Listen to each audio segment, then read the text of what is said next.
asked me that question. No, I'm not having any second thoughts about representing President Trump. It is the proudest thing I could ever do.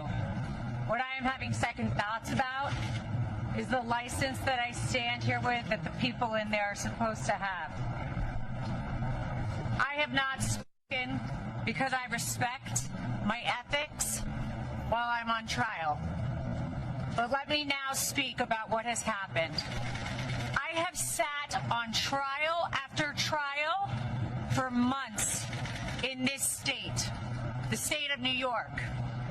Attorney General Letitia James, and now this. Weeks. Why? Because President Trump is leading in the polls, and now we see what you get in New York.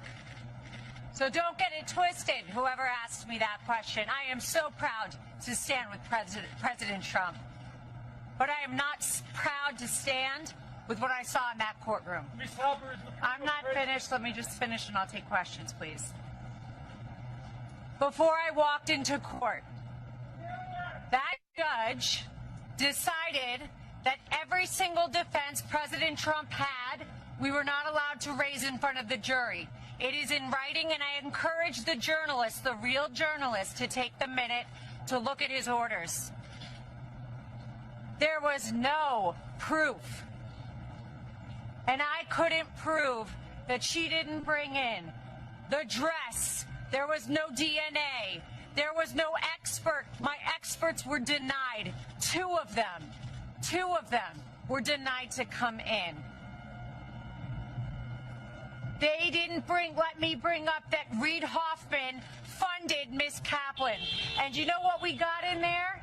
That my witness, who was her friend, who said that she is a drug addict and the drug addict is herself. That friend, I found out in there, was paid for by Miss Kaplan's firm, and that is disgusting. That is a violation of everything I stand for, and that is why I stand with Trump. And that is why so many Americans are so proud that he is running again and so excited to run to the ballot box. But don't get it twisted. We are seeing a violation of our justice system. Ladies and gentlemen, you are not allowed to be stripped of every defense that you have. You are not allowed to be told that you can't bring it up.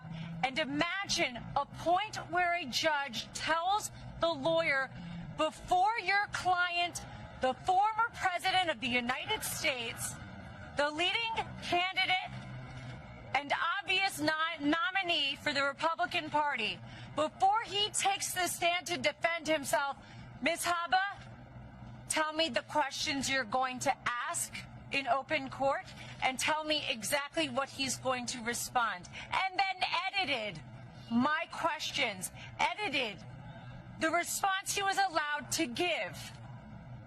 And guess what my client did? He took this stand. He abided by the rules of this corrupt system that I have seen.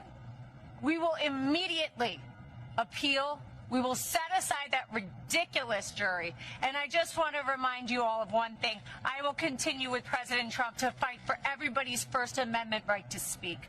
Everybody's a right to defend themselves when they are wrongfully accused, and to be able to say, I didn't do it.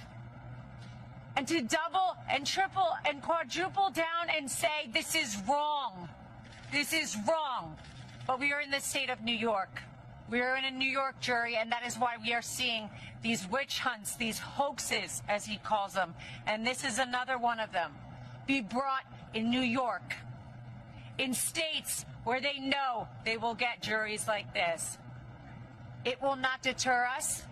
We're fighting, and I assure you, we didn't win today, but we will. The record that was made in there, and the behavior I saw in there, some which was reported widely today, gave us the most perfect record on appeal, and even if I needed it, which I don't, we were stripped of every defense, every single defense before we walked in there. And I am proud to stand with President Trump because he showed up, he stood up, He took the stand and he faced this judge. And you know what? I'll continue to do so with him. Yes. Ms. Habba, is the former Of course I've spoken with the president. Ms. Habba, is the former president scared now of the consequences of his actions? The former president does not live his life in fear, as you've seen every single day.